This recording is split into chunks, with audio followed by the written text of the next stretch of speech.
جی، اور میرا second question یہ تھا کہ اگر کوئی بھی جو کنورٹ ہو رہے ہیں یا نیو مسلم جو بن رہے ہیں، وہ آنے کے بعد جب ہمارے ایٹماسفیئر کو، انوائرمنٹ کو دیکھتے ہیں نا، تو وہ بہت زیادہ کنفیوز ہو جاتے ہیں کہ اتنے سارے یہاں پہ کیٹیگریز ہیں، تو ہم کس کو فالو کریں، کدھر جائیں. بہت تو میں اہم سوال. رینڈملی ایک کوشچن یہ پوچھنا چاہتی ہوں کہ اگر انسان کو اپنے ایمان کو کمپلیٹ کرنا ہے، مکمل کرنا ہے، تو اس کے بیسک کیا ہیں، یعنی ضروریات دین کیا ہیں جو ایمان کو مکمل کریں؟ لیکن اس کا حل رسول پاک صلی اللہ علیہ وسلم نے بتایا.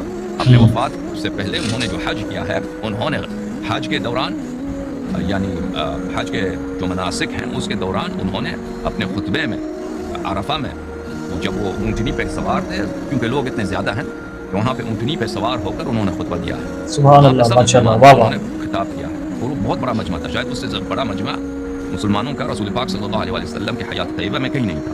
تو اس وقت رسول پاک صلی اللہ علیہ وسلم نے فرمایا انی تارک فیکم من ان اخذتم به لن تضلوا بعدی ابدا کتاب اللہ و عترتی اہل بیت. میں تمہارے درمیان دو قیمتی چیزوں کو چھوڑ کے جا رہا ہوں کہ اگر ان کی اتباع کرو تو تم کبھی گمراہ نہ ہو جاؤ گے، کتاب بے شک، بے اللہ اور شک. میری عترت طاہرہ اہل بیت. اللہ بے شک.